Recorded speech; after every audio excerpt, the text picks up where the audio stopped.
Chapter 10.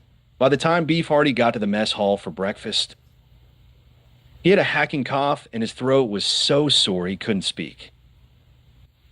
Falling off the ledge hadn't turned out as badly as it might have. Luckily, there was a wider ledge on the floor just below, and so he had fallen less than 6 feet. A piece of cake, all in the line of duty.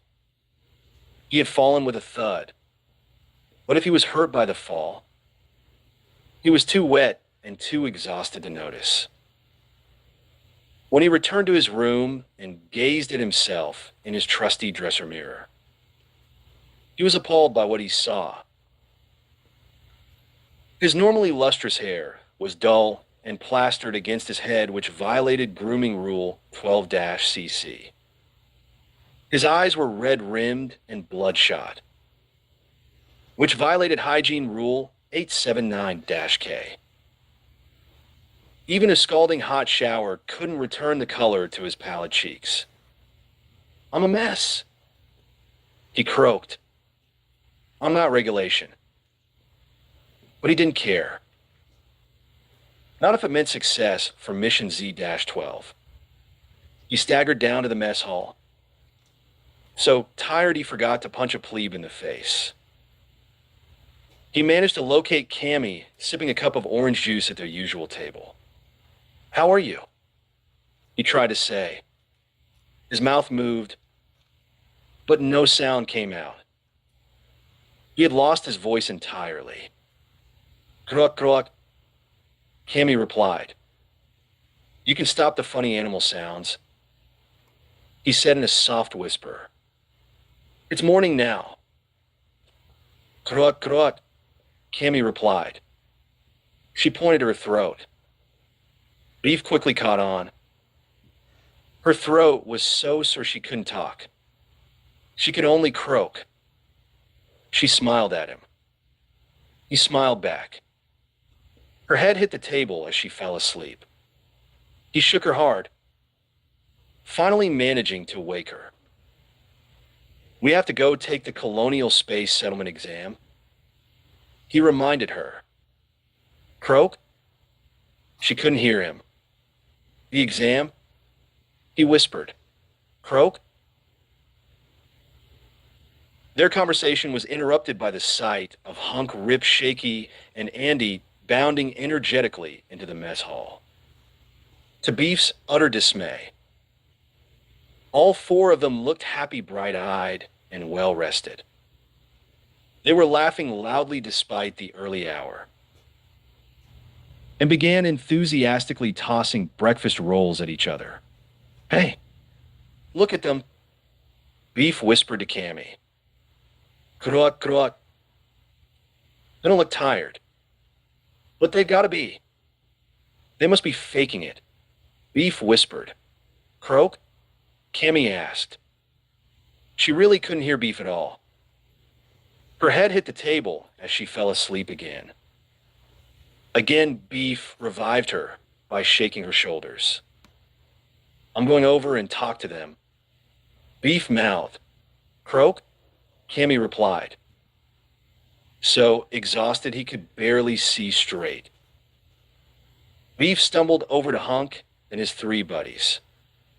Seeing him approach, all 4 space cadets immediately raised their hands to cover their noses. "Aren't you guys tired?" Beef managed to ask. "What?" "Speak up, Hardy," Hunk said, unable to hear. "Croak, croak," Cammy called from across the room. "Aren't you tired after last night?" Beef asked. Hunk looked confused. "Last night? We all went to bed early." He told Beef. "Big exam today, you know. We studied for a while. Then we hit the sack. We wanted to be rested for it." "Exam? What exam?" "I forget," Shaky said.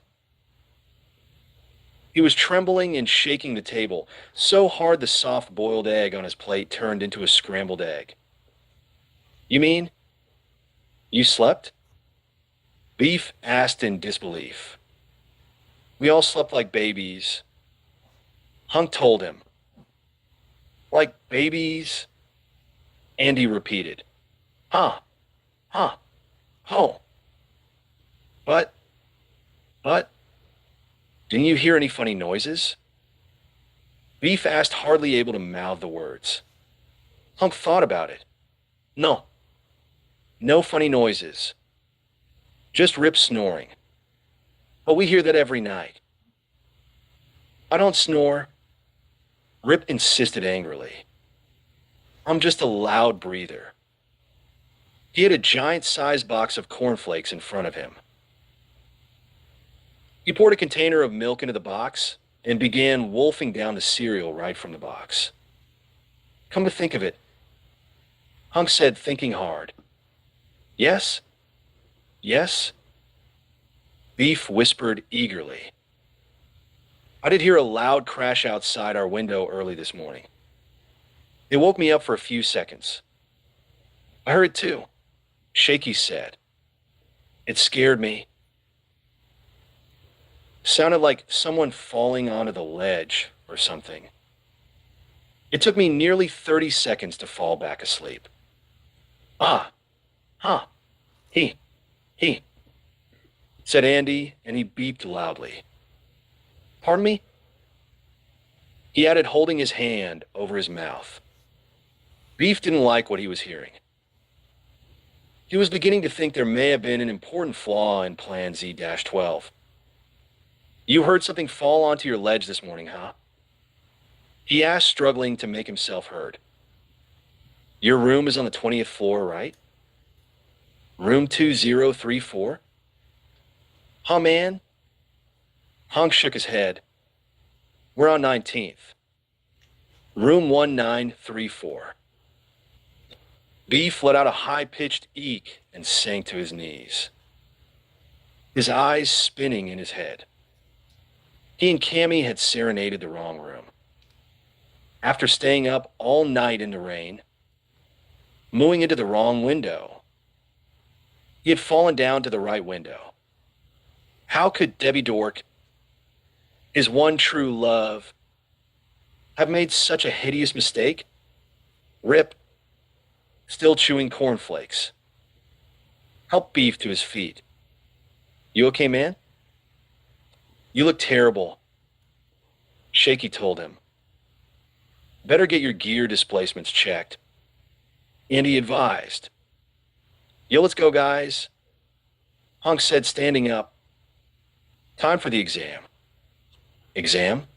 What exam? Shaky asked. Beef didn't hear them. His brain was exploding. The whole room was spinning.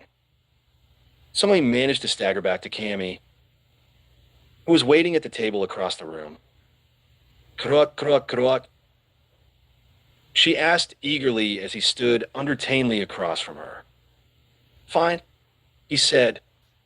Just fine. He didn't have the heart to tell her. Yawning loudly, they helped each other into the exam room and took their assigned desks. Less than 2 minutes after the exam started, both Beef and Cammy put their heads down on their desks to take a little rest. It wasn't until the bell rang an hour later, startling them awake, that they realized they had slept through the entire exam.